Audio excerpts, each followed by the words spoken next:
era president nde inuyo president mwati mudzaimira litiro inuyo president. Yeah, kani yasuguli imene imatiyedzekani.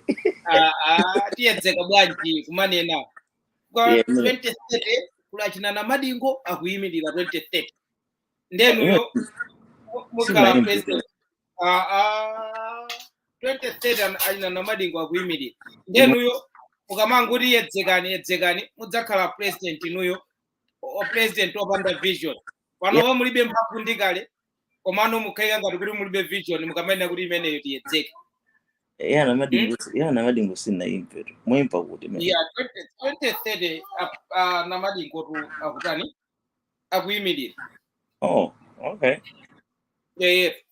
Ndenuyo mwati muyimaliti imene ufuna tinakuza imene nkofuna tiyedzeke kaye kunena kwa imaiswa mwedzeke kaye chabwino tayedzeka imeneyo chabwino tayedzeka. Yeah, ti live anyway kungokudziwitsani ti live mwina mukhozipezeka kuti umakonda zotukwana ndiye musatukwane ya.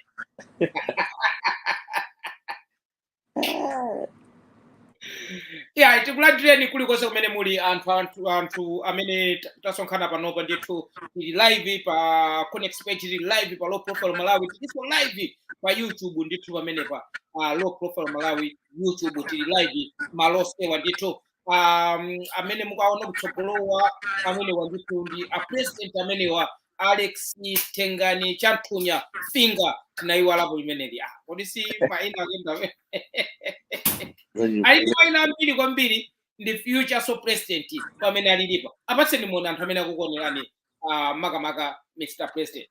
Yeah, tipereke moni kwa Malawi onse amene akutionera madzulo ano ndikhulupirira kuti nthawi yapita ndithu koma AI papitanso kanthawi tisanayankhulani so tiyamike chauta nyimbo ya Lucius Banda amati mukadzakumana patakhala zaka zingapo tiyamike chauta so ngati utakumana kuonana chonchi tizingothokoza mulungu wamwamba so tipereke moni ponse komanso I'm happy to be back here. Tikati mwazalona nkhope zimene zamba kuoneka mudzoti tikati matikunja kwacha zoona iyayi zoona timene anenera president poka nthawi kapitapo ndithu komano zambiri zachitika pakatipa ndithu tisaname iyayi Mr. President mukuyankhula ndi anthuwa tiyene ndingokusiyana papo pang'ono ineyo ndicheze ndi makamaka blessings ameneyo ndithu dikiranika ndikusiyeni niwe mukuyankhula ndi anthu pamene. Yeah, so as I was saying kuti I was like many photos akunena kuti mene zikatere tikamabwera ngofuna tukumbutsane zimene zikuchitika zimene zikuchitika masiku amene akubwerawo komanso ngati Amalawi amene timakonda dziko lathu timakhala nthawi zonse kufuna kufotokoza kunena kuti kuganiza bwanji komanso tizimva maganizo ochokera kwa anthu osiyanasiyana bwanji kuti dziko lathu lipite chitsogolo ndikozokhala anthu osiyana kochokera tikuza anthu osiyana mitundu koma pamapeto pa zonse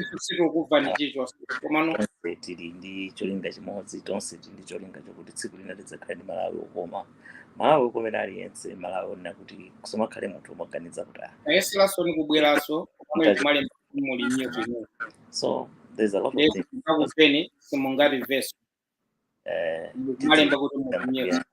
also tisipanga ngati Malawi so nthawi zonse timakhala nthawi okondwa kunena kuti tikabwera pano Amalawi zikuwakhudza kwambiri Amalawi zikuwaphinja kwambiri komanso zina zabwino zimene zikuchitika mdziko timafunika kuti tidziyamikira dziko tangolowa kumene about 2 minutes ago the Onyx was introducing the topic kunena kuti kunja kuli chani kapena zikuchitika kunja kuli chani so no problem basically sure. So that's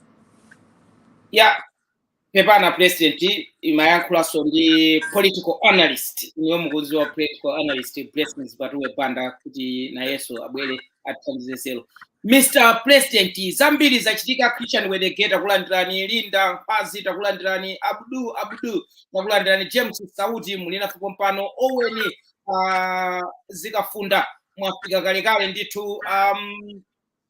Pali chinyinji cha anthu chimene chasonkhana apa tingopereka mwamwambo chiza kanyimbo mulina fuko pano zikomo kwambiri. Ken Banda mwafika kalekale, Eliko Mario Magagula mulina Facebook pano, Brian mulina Facebook pano, Gift Morris mulina Facebook pano, Kasonga Innocent Malawi mulina Facebook pano zikomo kwambiri. Dinda Bwanali Lonjezo mulina Facebook pano. Pali chinyinji cha anthu nonse takulandirani ndithu makamaka mu chipogamo chimene cha political corner imene timakhala tikukamba pano zinthu zimene zachitika mu dziko lathu la Malawi zokhudzana ndi ndale mosatengera mbali koma ulunjika pa chilungamo chenicheni. Makamaka chifukwa sitimadya mitsonkho ya Malawi kapena kukuberani ndalama zanu kuti tikapakire munthu ayi. Mr. President, zambiri zachitika andi inuyo anthu anafika pokuyiwalani ndithu kuti mwina mulipo. Makamaka social media ndimene imendera ukamapeseka anthu amakukumbukira, ukamasowa anthu amakuyiwala. Komano zambiri zachitika. Akabambe anachoka DPP anakalowa ku UTM sinduzwa ngati mukuzidziwa. Even zangozi kumene imene inachitikira sinakambepo zimenezo zambirimbiri zachitika. Kutisiya kwa Lucius Panda Chilima, ndandani lawyer ucha anthu ambiri ndithu sitinakambirane zimenezo pakatipa pachikaso zinaso mpungwepungwe pamndale kukubwera makamaka msonkhano waukulu wa MCP sitinakambirane. Kupangidwa fomu chipani kuchoka ku DPP kupangidwa fomu PDP sitinakambirane zimenezo. Pali zambirimbiri nkhani mbwerekete kutapa kutaya amaiko usi vice president sitinakambiranepo. Pali zambiri zoti tiyambire pali Mr. President pamene niyo muliko kutapa. I think nkhani tiyambire pamene tidalekeza mchaka cha 20 pamene tingakhale ndi picture yeniyeni kuti zidayenda bwanji. Kunachitika chisankho 2019 chimene inapezeka chisankho chimene chija amanena kuti sikinayende bwino. Ndi tena choncho kunapitira ku khoti and khoti lathu linapasidwa mawadi kunena kuti nali khoti imene atsatira chilungamo akutero zimene apeza ku khoti. So tipanga zimene zinapita kuti run elections imene inapezeka kuti naona kubwera kwa Chilima and a president Chakwera.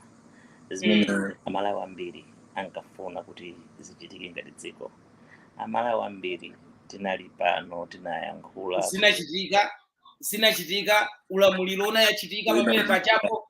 Are you satisfied the way things are at the moment in the minute?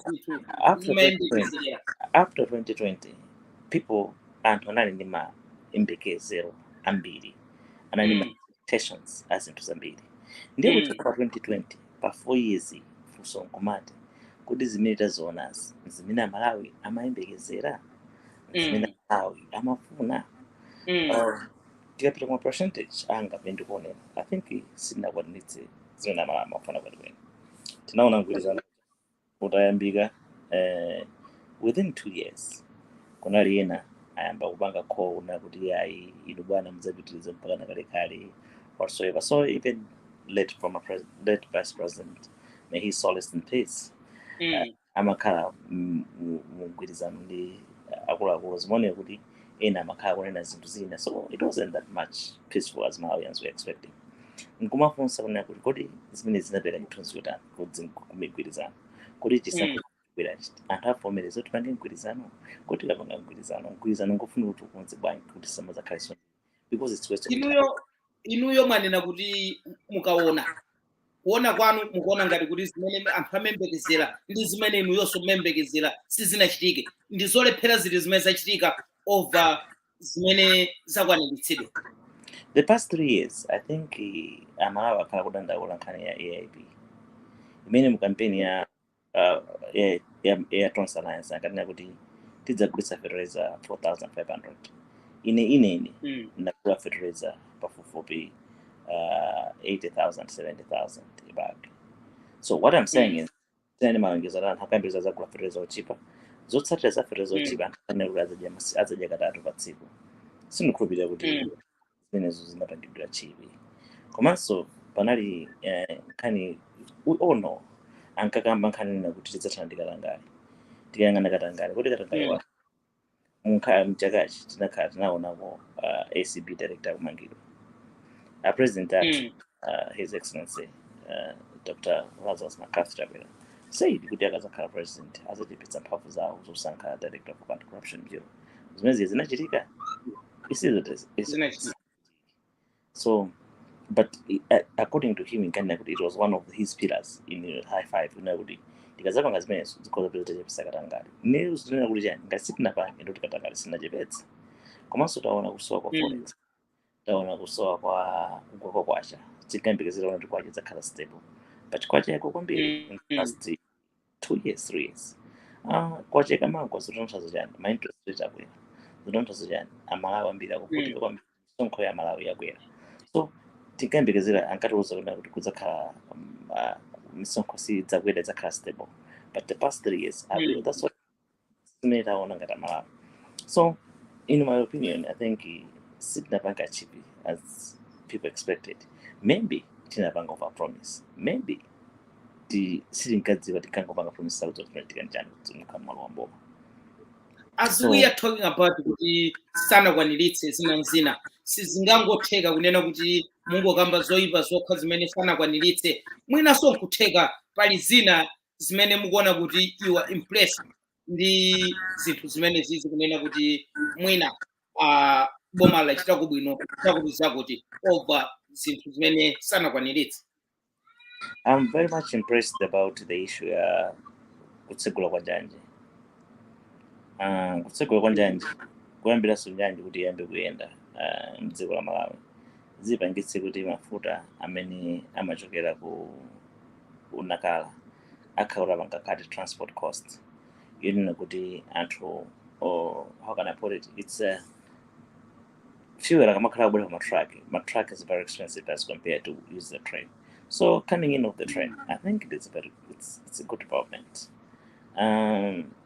Ndaona kuongezera ndalama kwa CDF ngakhale sinimagwirizana nazo zokuti ndalama zipita ku CDF, but I increase on those things.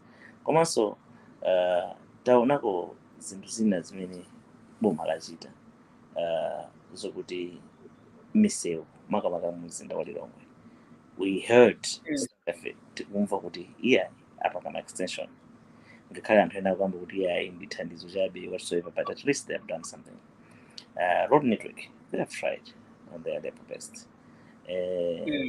I think that is much I can say kuti it's something that we can point it out, but zilipo zambiri zimetapanga chipi ndi zimene sindapanga chipi, zambiri ndi zimene sindapanga chipi. Kuchomvesa chisoni zinthu zimene takanika kupanga chipi zinthu zophweka kwambiri kuti zipanga chipi. So okay ndizikudwani chifukwa mwina chathawa munganene kuti MCB yalephera kapena tonse yalephera? Mene zimavuta kuti ndiyankhe funso limene ndikuona kuti ndimafunanso ndikhuse nkhani imene makamaka yonena Mr. President batowesa kumveka. I mute. I don't know for some reasons. I think phone yawo ikwatengera mute straight away. I don't know for some reasons. Okay, fine. Sikuzwa ngati wo akutipa. Mwina so sakutiva ifeso siti kwa ufaso ya. Okay. So nafunika kuti mwina akapanga login ipanga lawo, voice ipanga lawo. Sana ipanga lawo, I think the voice. So that's what I was just thinking.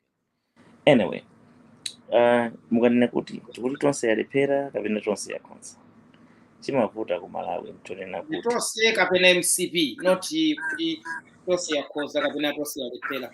Umano ndifuna ndikufunse kuti ndi MCB kapena tonse yalephera mmene mwanenera kuti sioneka kuti alephera, ndeno ndipanga follow up question imene kuti kodi ndi MCB kapena ndi tonse imene yalephera.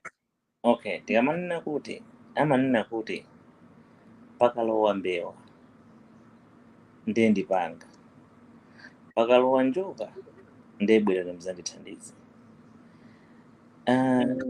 Mmene akukamba zokumanga kwa sitima kuti mukafunsa anthu a Malawi Congress Party kuti kobwera amanga njanji, amanena kuti MCP, boma la MCP lamanga njanji.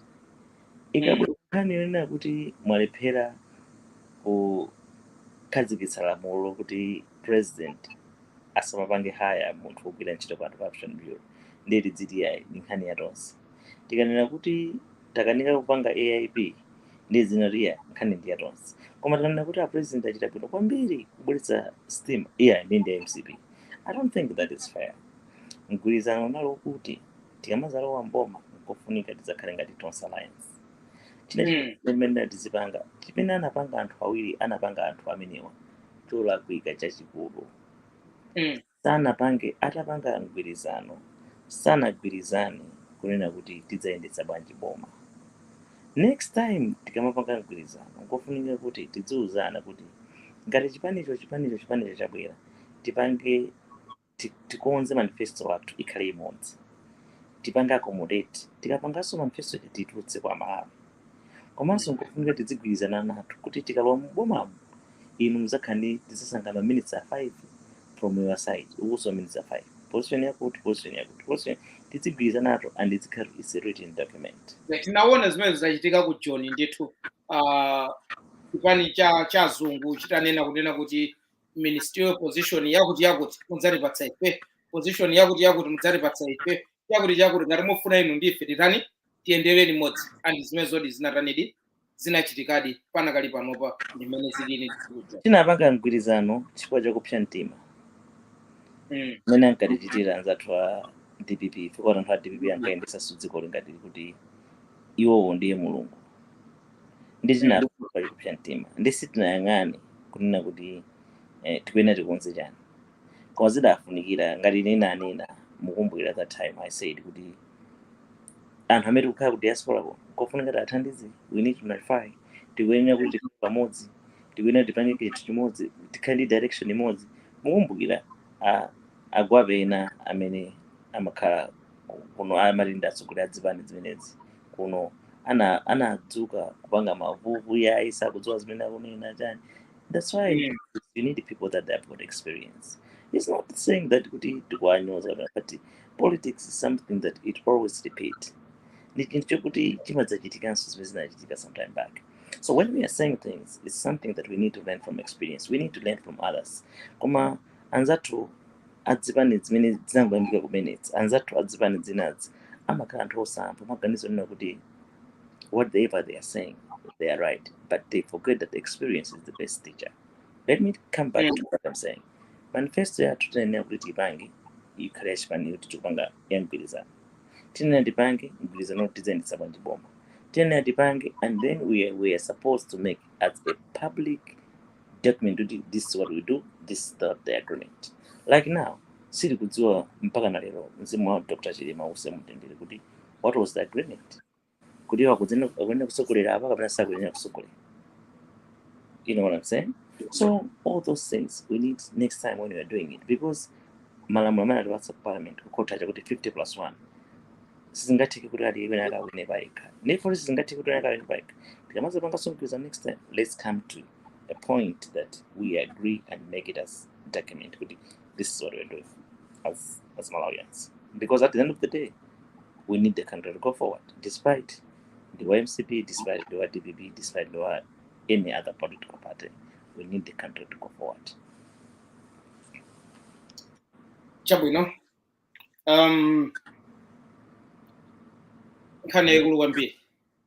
moving forward, tawonapo ndithu mwina Achilima asanamwalire mzimu waudzusa mtendere a president akunena kuti ndi maso anthu akandipempha kuchipaniku ine ndi imeso, despite kuti panali mgwirizano watonse ndithu onena kuti wina 5 years zimene akuti anu akewo anagwirizana, sinaone ma documents bwino koma akuti anu akewo anagwirizana zimenezi. Komano apart from that kunali ndithu kuphwanya mgwirizano umene uwu kunena kuti apa zimene zija munaphunzirapo chani ngati inuyo president kapena future president? As I was saying, kuti mgwirizano umene tinapanga Malawi that time even I believe Dr. Mzimu wa Usemtendere, Dr. Chirimana adziwa kuti akupanga sacrifice his political career kutenga that decision kuti mgwirizano, and he know that he was the key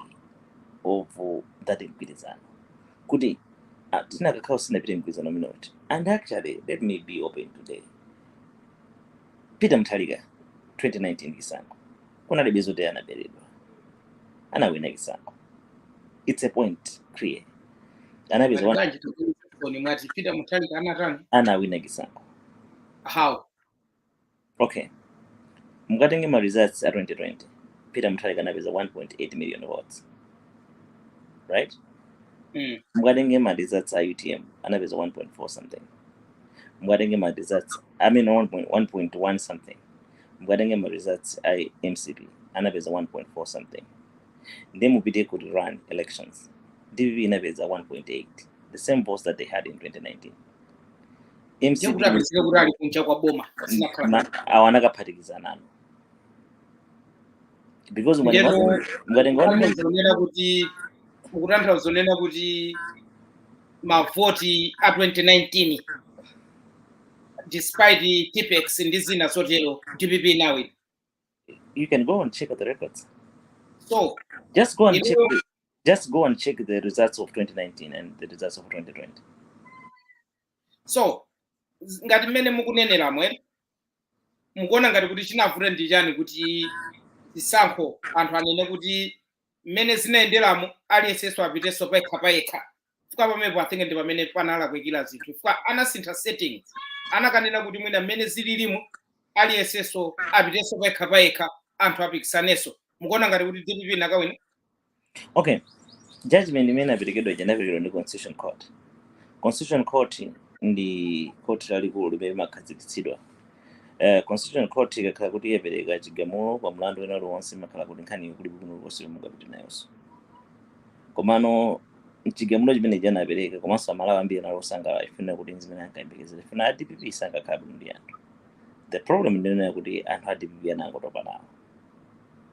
Amadzimva thamo. That was the big problem. So people were just tired of them. And then the judgment was final. They couldn't have done anything. Kuti kuba anakanena kuti tikayambireso chisankho lalesa akaime payekha. Inakakhala the same results. Inakakhala the same results. Kuti it's the same results that DPP got. Njifaka lero ndikunena kuti we should not undermine the Democratic Progressive Party because they still have their 1.8 million. If you remember in the NDMM, President Peter Mutharika ananena kuti kupanda rate former Vice President Dr. Chilima kuti anachoka muchipani chawo sanakaluza chisankho. He admitted. So now Dr. Chilima is not there no more. What do you think the people that anachoka kumene kuja because of Dr. Chilima? Okay, now I'm mute. Okay.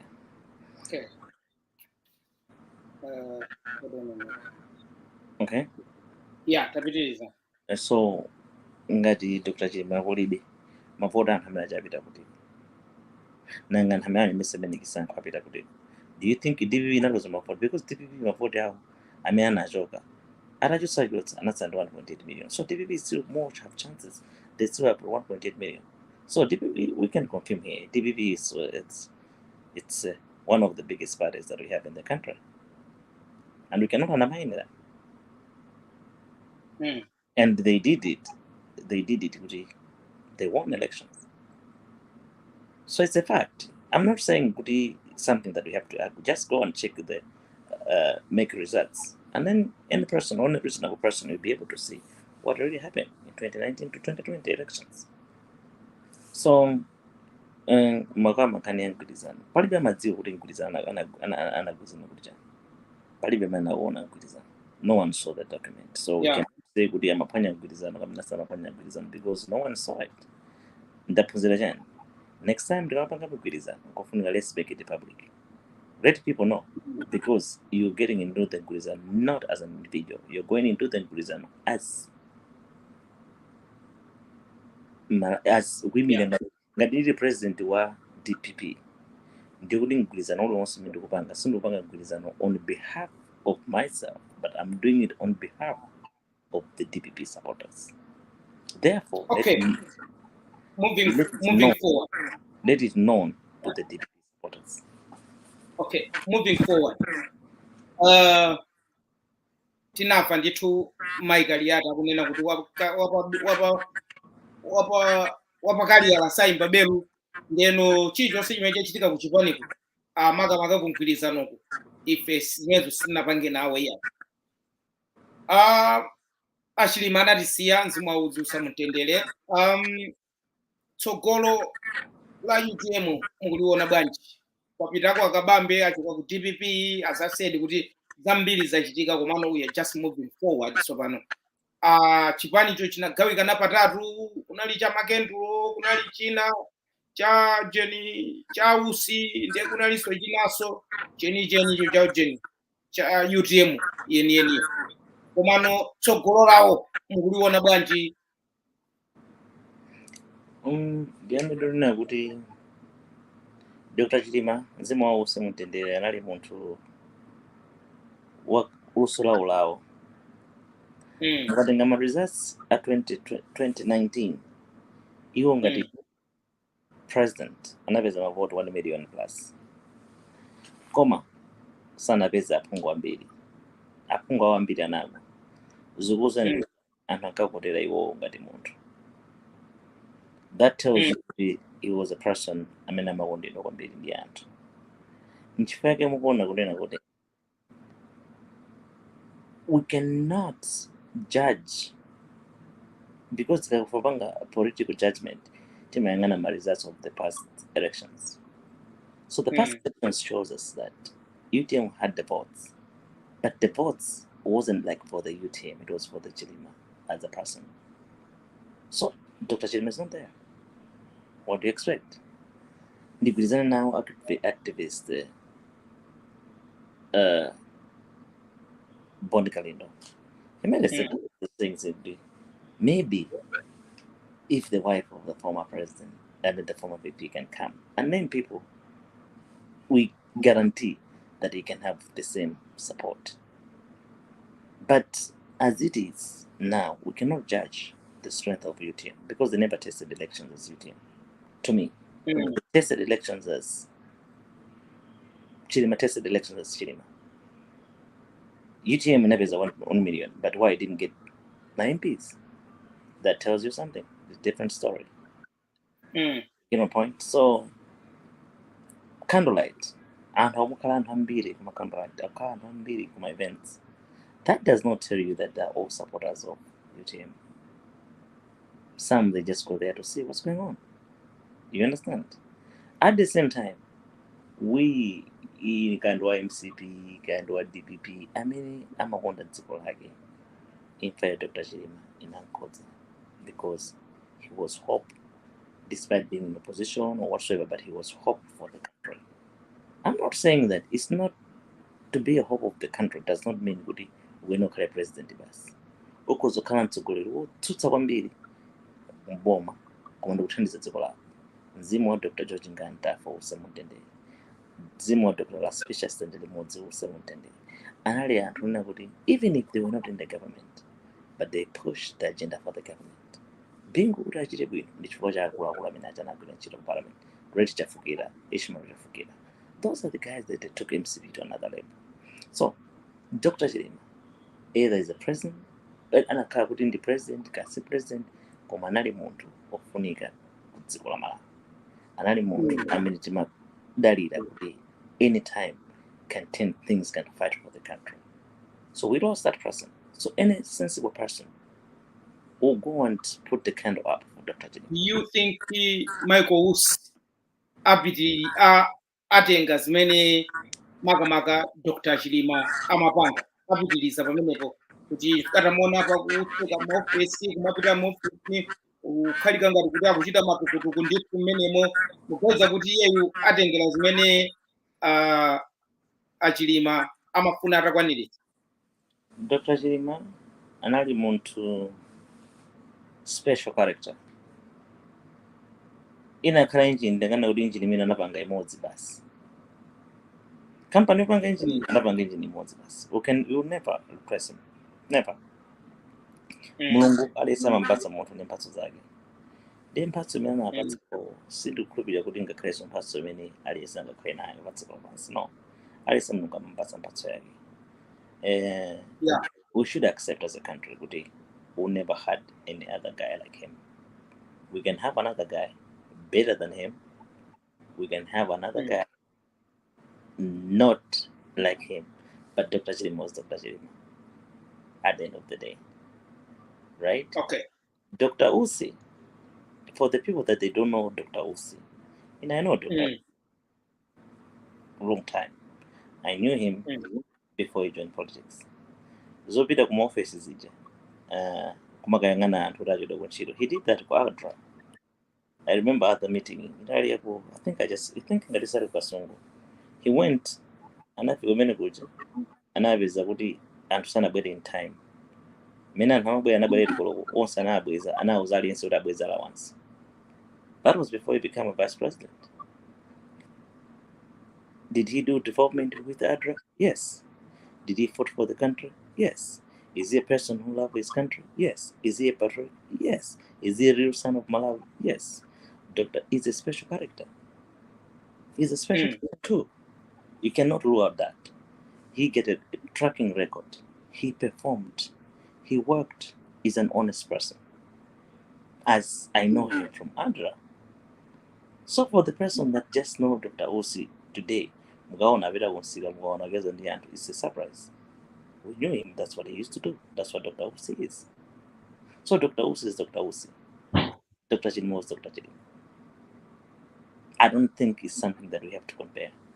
Pali zingapo zimene anthu akunena kuti iyayi iwowa akuoneka ngati kuti UTM iya akuti anali ku MCP kale ayi nda MCP iya mwakuti inuyo mmene mukuonera mukuganiza kuti iwowa ali mbali yake.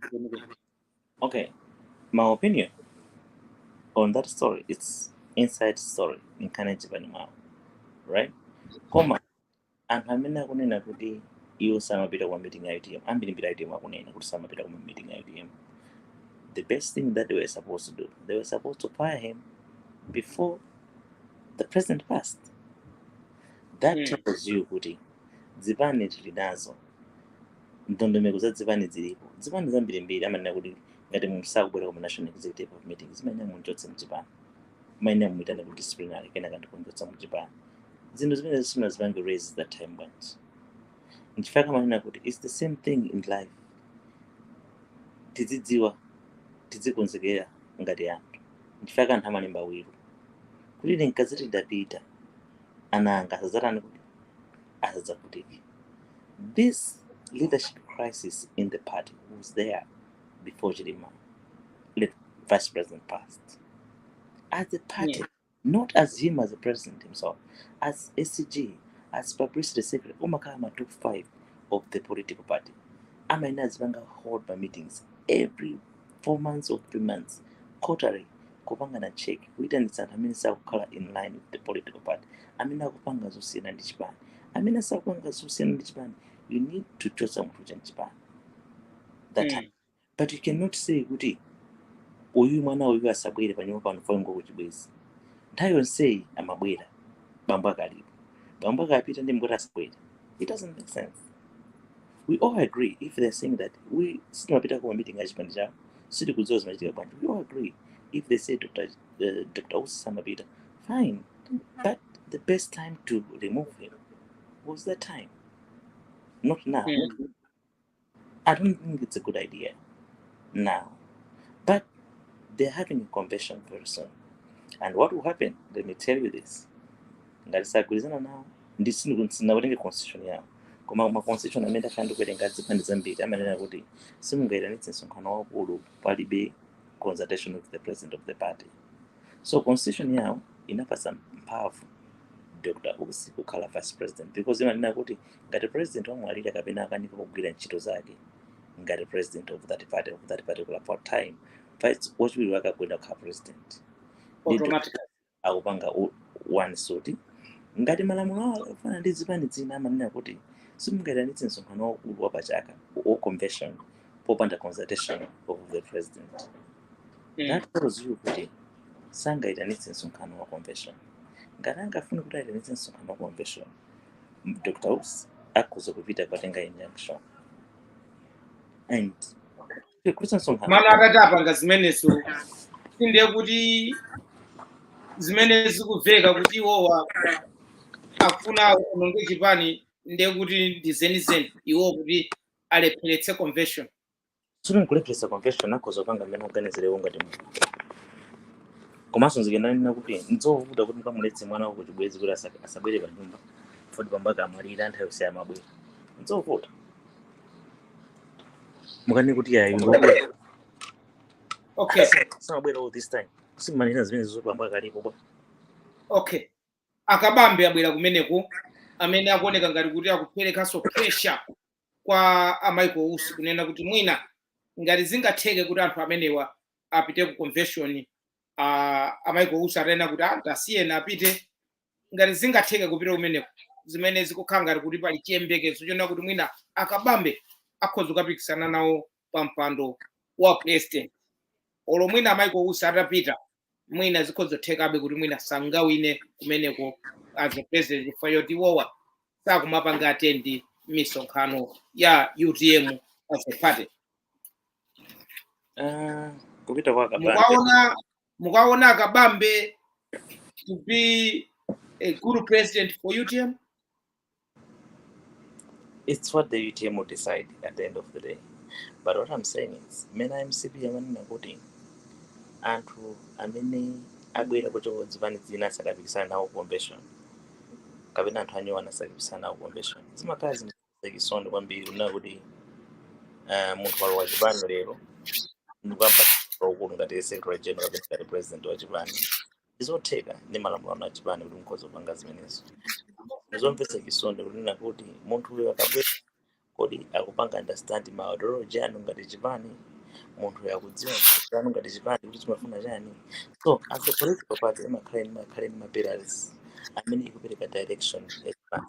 Ngati tikungotenga munthu ali capable kupanga campaign, ali capable have got the money to go and win, it's just manipulating the people's will because he don't understand the policies of UTM. He don't understand what UTM stands for. But at the end of the day, I'm not saying I'm not saying what UTM is doing is wrong. It's Zambanjamao. So let them do, but I'm just talking about political wise. It's just non-starter. Muntu ubwera nyumba mwanu lero basi. Mwampatse bedi echukulu ananu kwa usudza kuna pansi. We don't do that. Chabwino. Sitatiza tundu wina. Convention ya UTM yachitika. Amaiko usi asiya kumbali. Convention ya MCP yachitika. Amaiko usi asiya so kumbali. Kwa iwo wasangaka pikisane na uku convention ya MCP definitely. Iwo wanduka vice president as it is panopo. And iwo wakhala vice president mpaka na kumapeto kwa zisankho as it is. Sinduziwa ngati niwo malamulo matsata bwinobwino. Kodi vice president amaloledwa so kuyimirira MP kudera la kwawo? Yeah, mofes onse amayina kutati before chisankho. So mukapita kuchisankho president simungathethe ya. No. Technically, there is no need to have a vacuum in the office of the president and the vice president. You can't have the country without a president. Let me tell you this. Can I explain to this? Our constitution is so complicated. Technically, they say the president must dissolve the cabinet. In the country of the Republic of Malawi, it's only one president, Dr. Joyce Banda, dissolved the cabinet before elections. No any other president in the country did that. Okay. They're not in any kuti. The president. A president as many zosa panga dissolve cabinet. Let me finish. When the president dissolved the cabinet, There's no government. Yes. There's no government. So if there's no government, there's no president technically. So yes, in Yeah. your answer, But Dr. Usi is allowed to go and run as a president, as a member of parliament. The constitution allows it. okay, tinaona chilima sana pange zimene sozo tifuna kuti anali vice president anasankhidwa ngati vice No, president. he chose not to run as a member of parliament. Not the Okay. constitution. Not the constitution says that he shouldn't. But So ameko usikamwa akhoza so campaign iwowa kumakhala kudzapanga campaign kuti akudzandivotereni as MP wakuno kuma kabula mwakuti pachama funa akayimire kukabula. and zimakhala bwino kuti ukayime ngati MP kwanu kuti tanda kumata kupeza kuti wawina ngati MP wawina ngati president. Akayima kumulanje kapena kukabula. I don't know where you want to run. Koma akayima ngati MP ndi ukawina sakukha ngati ngati vice president umayenera kuti upange resign as a member of parliament. Immediately your constituency becomes vacant. And then you can run. Zakazi uchitika ma constituency ambiri. Yeah, komano yo suka yo sangadza wine songa sanga sankhe songa vice president. Kwacha kuti MCP this time unless ajabwera ati udindo wa president. What's kusankha vice president? Malamulo a dziko amati president amene kumpanga nominate ngati president amene akuyipita amakhani mphamvu zopanga nominate munthu amene akufuna kuti ayimene ape chisankho. So atafuna kuti apitiriza Michael Usti zili kwa iyeyo against vice president kwa chipani. Ndine ndikuwuzani kuti ngati chipani chapanga nominate kuti akuyimanda achakwera so vice president wawo akhoza kusankha munthu amene asali wa chipani chawo. Nanga chipani chitenda kuti akudzayima achakwera vice president ifeyo as chipani tagwirizana kuti akayime ndi Mumba kapena akayime ndi Maimiya. Achakwera zimene zozo atatasankhidwa ali ndi kuthekera kunena kuti Mumba Mayazi Maimiya Mayazi Abidimiya Mayazi komano ine ndikufuna ndipite ndi Michael Usi ali kuthekera kutero. Yes, he's a nominee. He's a nominee. Okay.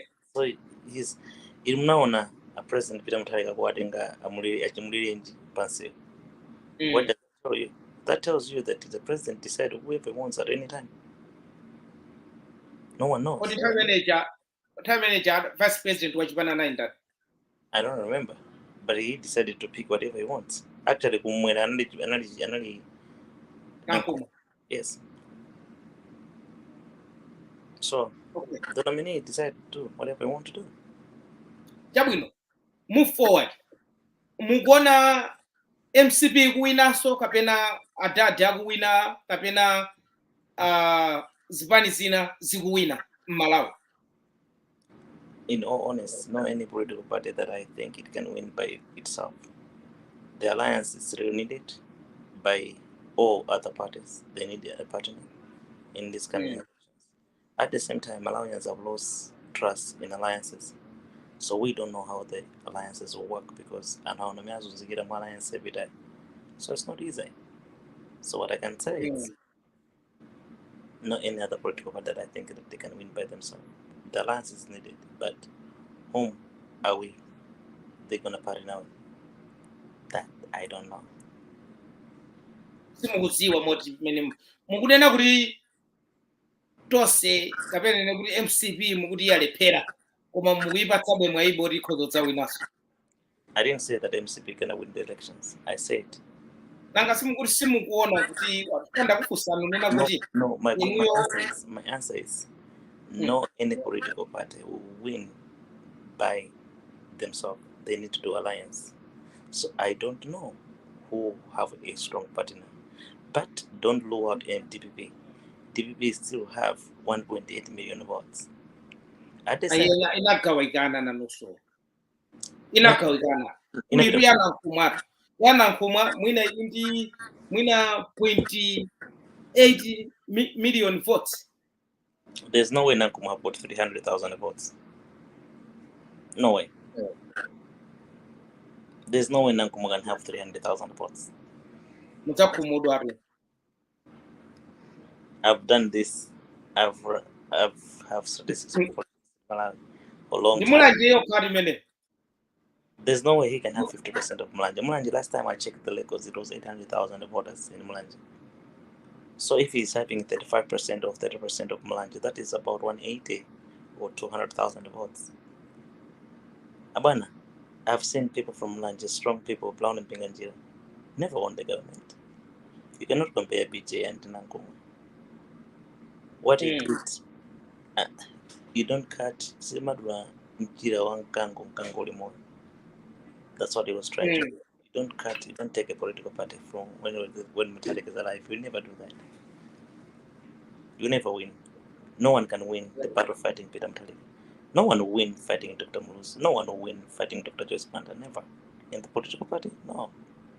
You need to go and work with them, and then they give you the power. But if you go and fight them, you'll never win. You can't win that battle. Zakabambe simunafotokoze buno bwino kubera kuti ali nkuthekera bwanji kopanga kubweretsa mwina chipani chija pamodzi chifukwa ndakufunsani koma mwangodumpha ali nkuthekera bwanji akabambe chipani chake chiti atatasankhidwa chipani chake chiti UTM ndakufunsani kuti akabambe anapita ku UTM sitingakambenso za ku DPP iwowo ali nkuthekera bwanji kubweretsa chipani chija atatasankhidwa convention over it's out of frustration. If people can appoint him, it's out of frustration because it's a person that I think he's not yet know the policies of the party. Unless the party knows good, but at the political party you need to have somebody who got adores pillars of the party, knows the direction of the party, knows okay. Timeba minute. Iniwo mukona ngati ku UTM kuja kulindana amene akuidziwa UTM ija inside out and mukona ngati kuti he qualifies or she qualifies to be a president. I know a lot of UTM members will differ with me, but I'll tell you that Frederick is not the party than anyone else. People will differ, and I'm telling you this, my point, and I'm telling you this, 10 years, 9 years from now, Frederick is the best person that knows the party than most of the members that you're saying you're talking about, because they have been there, they understand what she wants to be. Aina Felix Njawar, those are the people that they understand the party. Do they have qualities to be a president? It depends what they want in life. Because see,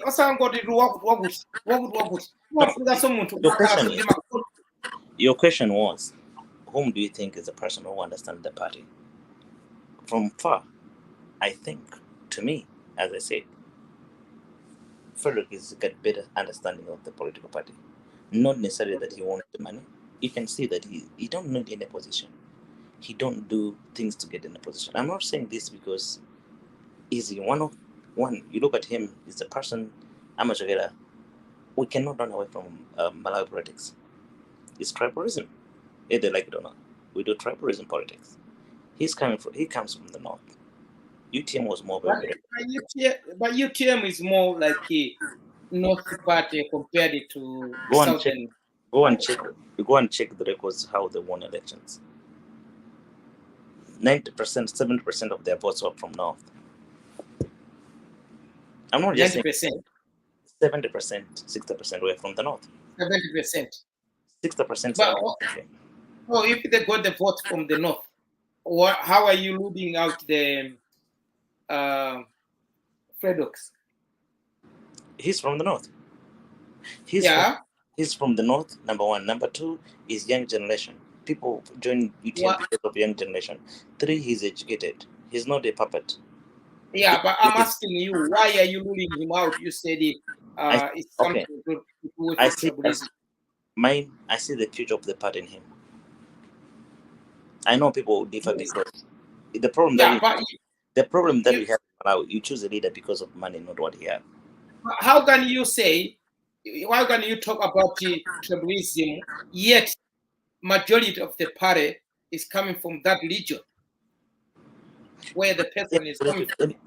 In the world, everywhere in the world, even in America, everywhere in the world, political party yosema kandi base yake. As a politician, you need to have your base. You need So to know where's the UTM based? Yes, even in America, there's no way a Republican a Democrat can win in Texas. So where is UTM based then? UTM is based from the north. It's a fact. It's a well-known So fact. neno zimene kunena so iweyo ndakufunsa za Fredox. Iwe wanena kuti kupanga hodi position ile iliyonse kuchipani osakhala kuti chani komano chifukwa chonali cha tsankho ngati something like that. Then ndikukuza kunena kuti chipani ngati your question first was, whom do you think understand the policies of the UTM party? So I answered, the person that I think he understands more is Aina Fredokis, because they have been there with the party for a long time. Yes. I didn't say that he's going to run for the president. I'm not endorsing him to run as a president, but I will just mention one person that I think he understands. Why did you say he's not holding any position in the director of youth? Yeah.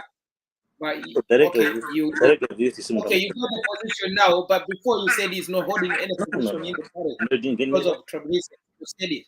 No. I said director of youth in the party is not a mere person.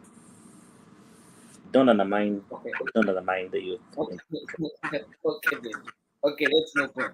You're trying to undermine the youth. So what I'm saying is no. I know they when I see Fredox, I see something special in him. He's a guy who's like he does focus a lot. You talk of organizing. You talk of bringing ideas. You talk of the the guy has got you talk of Abana, even his second right. Organizing the people, raising the flag. It's a person who can think. That's a crowdy puller, man. Fredox is a crowdy puller. I was even talking to this other guy saying maybe this time we're gonna get that position of MP. You know what I mean? He may be elected as MP. Check, he organized town hall meetings. Watch on those town hall meetings. I'm not with him. I just see the future of the party, the future of the politics, the future of the country. So either somebody like it or not, the politics of the country are going to change. The landscape is going to change. Don't undermine the youth. One day they'll read it.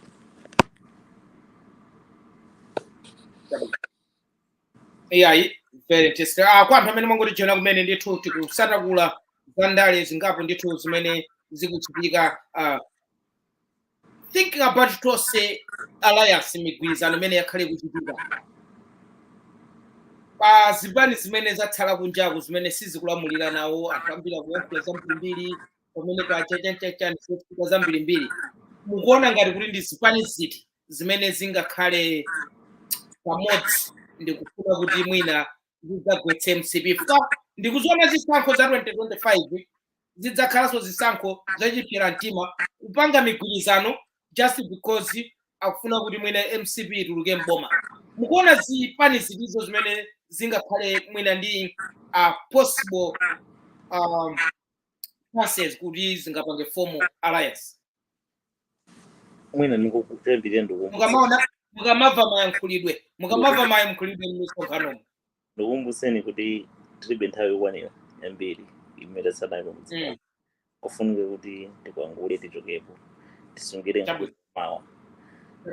Choncho chachiwiri nchonena kuti zipani zili zonse zopanga position themselves.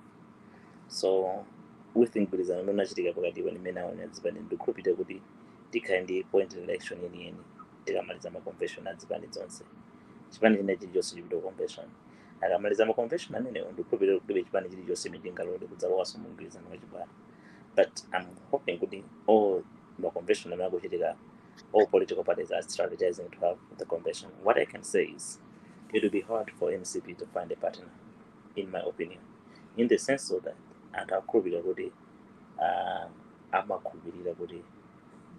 they didn't treat their partners right in this mgwirizano. Tinona tizipani tinatengoro nachoka tasala zipani zingapo komanso timaona kuti panali kokana ndi IUTM kwambiri, more especially ma supporters kutsogoloko zimalenga zinali bwinobwino mu president ma supporters amakokana kwambiri. So what I can say is one of the political vulnerable party that will have a problem to have a party now is the Malawi Congress Party, in my opinion, because the way they treated their friends, they thought like they were superpowers. That's being honest. Nde tikumaona ndithu anthu ambiri akayankhula zakukhosi akumanjariwa akumathira vingwe ulendo wachina Boni Kalindo achina Kwamulepo achina ndani anthu ambiri ndithu akunjaridwa azibusa ndi azibusa. Zimenezi ndi zimene anthu amembekezera kuti mwina zingamachitike. It is just very unfortunate. It's not what Malawians we voted for in 1994. In 1994, I always remember a hero from my own district, Balaga Lucius Banda, said he sang a song, Yorikunja Gwari, Nega Nyari, Nyari Weyatsa kwa Nyari Mitina Yatsa Ntamine Jawuzambala Watawa, Wala Wabwina. What it means is, we fought for this democracy. We don't expect anybody to be arrested anytime. We expect that you respect the rights of human rights. Mutizilemekeza ngati Malawi sindi ndizimzomvesa kisomo kuti anthu amathaumangidwa more than 48 hours. We fought for this. People died.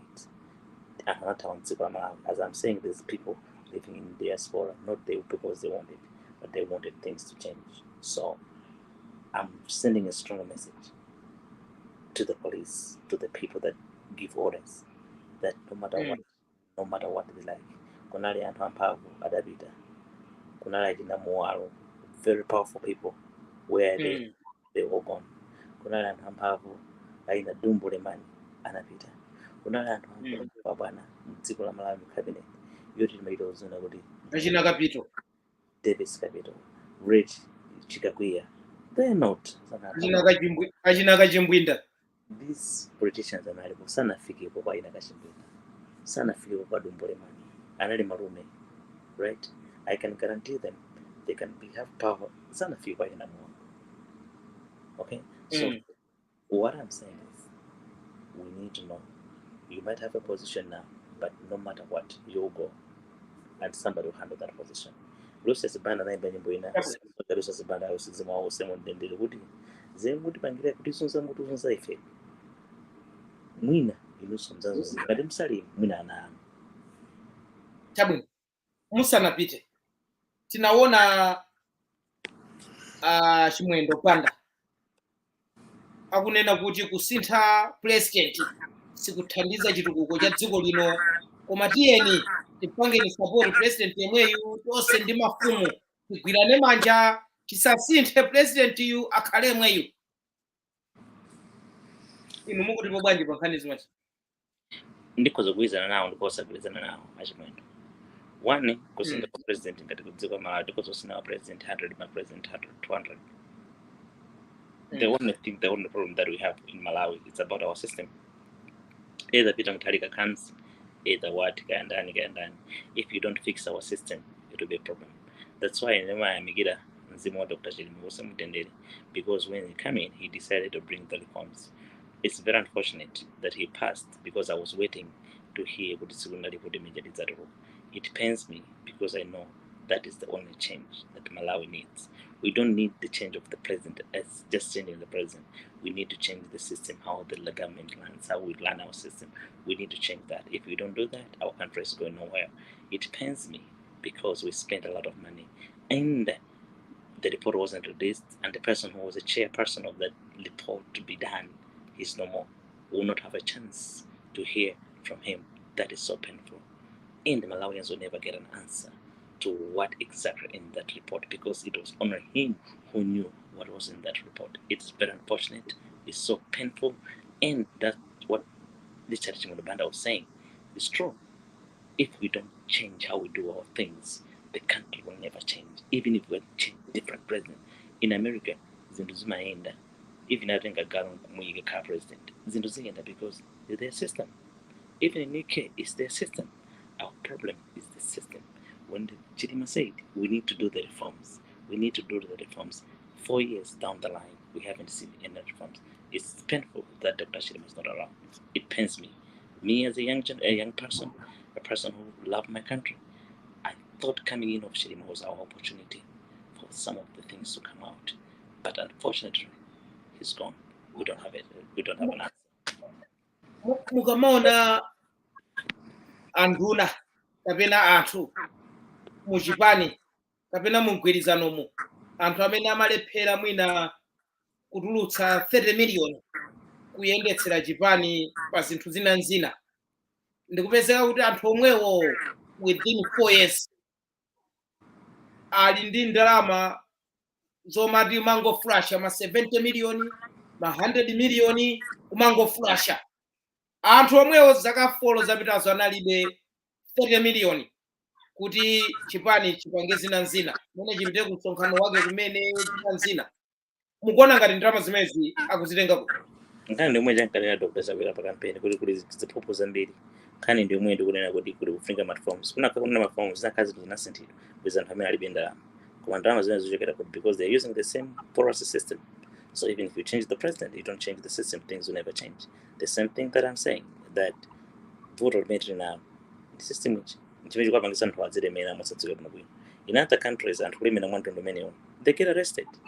You can't do that in UK. You can't do that in America. Tinene kuti mukuona ndinu ndine ndi anthu ena tinene kuti president zimezi sakuona kunena kuti anthu ena mboma laoli Malawians antambiri ku Malawi amafuna zinthu zitasintha koma safuna kuti apangidwe affect ndi change. Amakhala kufuna kuti zinthu zisinthe koma safuna kuti iwo apangidwe affect ndi change. Kusintha kusakhuze nchifukwa anthu safuna kusiya kuba. A president akudziwa,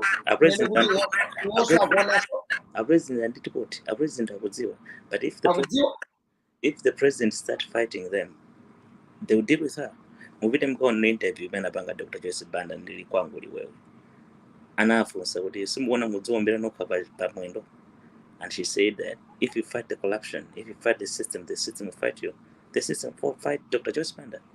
Mpaka na lero Dr. Joyce Banda mnamvota amangidwa, mnamva kuti alipo amene anachola Dr. Joyce Banda pankhani akachigedi mu court, but because he tried to fight it and the system fight her until she went and simunavotera kumpaka matopenzi mayi osalapo. Okay, ikabweraso pano idzakambeko za security ya dziko kunena kuti kodi zili bwanji pali zambiri zofunika tikambe. Mumaona polisi chamchana akubwera ndithu umabwera poyira tikufuna tipange chakuti tufuna tipange chakuti kodi zimenero kukhala choncho koma tidzabweraso bwinobwino tidzakambe zimene tadikire Mr. Handsome political analyst kuti adzabwereso pano. Taonapo ma mistake angapo ndithu amene mwina polisi achita kupezeka kuti kukhalika ngati kuti kuopseza zinthu kapena kupanga announce zinthu zimene sakuyenera kupanga zimenezozo. Ndiye tidzabwereso kuti tikambiranepo zimenezozo. Komano Mr. President musanachoke mawu anu akukhosi mwina ine sina kufunseni komano inuyo muli china chakenso chomwe mufuna kuti mauze anthu. The year 2024, more especially the month of June, is a painful month that I've never experienced in my life. Sinaone kwa mwezi wa ngati mwezi wa June in my life. It's a bit painful for the country. We have lost very important people, not just important people, but the people that they got passion for their country. When I look at Dr. Saulus Cross Chilima, very passionate, very intelligent, a person who loved the country, left the private industry, lived the good life that he had, and joined Malawians with Akapangindari, that was so painful to see him going like that. It pains me. Seeing my hero, Lucius Banda, going like that, it pains a lot. I didn't believe, I still in denial that Lucius passed. I saw him, people see him like just a musician. I used to see him like a person that he fights for the country. I've seen him fighting on the ground. I've seen him going there on the ground. People said a lot about Lucius Banda, like what they thought like Lucius Banda have. It's not what he had because he helped a lot of people. I hope now in my video managed to go Balaka.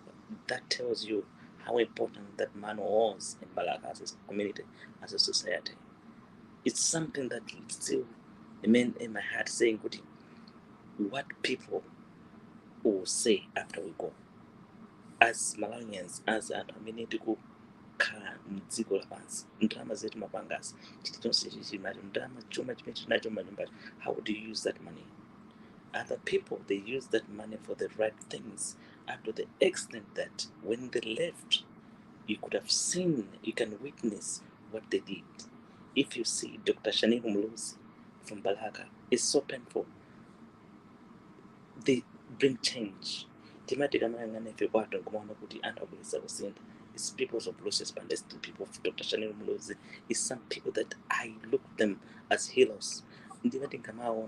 Very humble people, very not just for what they have, but they have changed somebody's life. You understand? They sacrifice their life for the change of the country. So, only Mulungu amadziwa why that happened to us in the month of June, and why, and it should give us a strong message. Sana mwalira mosi yana chifukwa chani. Ana mwalira mwezi umodzi, at the same time, so painful. In the spirit is telling us something. We need to learn something from them, what they did, because you can tell that these people, they bring impact to our life. Yes, they are gone, but what do people say after we leave this country, after we leave this world? What people say about us? So either you're in UK, you're in America, you're in Malawi, you're in Balaka, or Urumpi, do leave an impact, leave as a mark in your society. One time is when you go, people will talk about you. People will say that, oh, we have lost the true son of. It's the same thing I was. I've experienced. Not those heroes. So what I can say is Zimo Dr. Shirima, Zimo Lucius Banda, Zimo Dr. Shaniru Muruzi, ukapitirize kutusogolera ndipo we as the youth of the country, we believe our country needs us more, and that gives us so strength that no matter what, we will return home and we'll work for the country. We will die for that flag. We need to fight for that flag. You can have money, you can have everything that people want to have, but you are nothing if people will say nothing about you. So that's the only thing that I can say, and we pray so and until we pass this. We want the country to change, to be a country, everyone should have the basic needs. Dr. Chidimo was saying every Malawian must have a basic needs. Lucius Banda was saying every Malawian through his songs, through his campaign. Mr. President, you can say this until tomorrow. Yes, thank you. Let's stop there. Until next time, we'll keep on coming anyway. So we'll continue next time, whatever you have anyway in your heart anyway. So, but yeah, that's true anyway. Mzimu wa Lucius Banda, mzimu wa Chilima, mzimu wa Dr. Shaniru Muruzi and 8 others, Salos Chilima and the like anyway. Ostewa. Mzimu wa Ojo Samutende, ya kambili bit. Yeah, tukumaneso Sunday and Saturday and Sunday kubwelali tonoti tipange bwanji ndithu.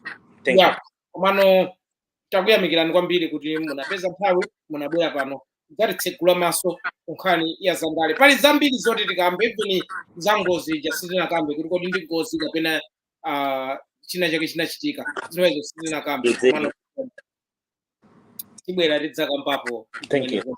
Anthu amapeka maganizo ambirimbiri, and panopa we are allowed to say something because akufufuzabe kuti kodi chinachitika ndi chani, ndeno tili ndi ufulu kuyankhulapo mmene ifeyo tinaonera. Mwina after report mwina kukhoza zabweranso lamulo loti chisamvenso wina wake akuyankhula zakuti. You never know. Thank you so much. Thank you very much, Mr. President. Yeah, amenewo ndithu anali Mr. Alex Tengani Finger Chantunya, amenewo ndithu amene amatifotokozera zinthu mwatsatanetsatane. Timayeneranso kukhala ndi Blessings Patuwe Banda amenewa ndi political analyst wathu, komano chifukwa cha zovuta zina network ndi zina zotero zapezeka kuti sizinatheke ndithu kuti iwowa atijoine zinthu za za technology ndi zovuta kwambiri, komano tiona kuti kodi tipange bwanji kuti iwowa makamaka tiabweretse next time makamaka Mr. Handsome. Titelo ndithu tisiyane pamenepo guys, mukhale ndi makamaka usiku wopambana kulikonse kumene muli. Mwakoma nonse. Bye bye.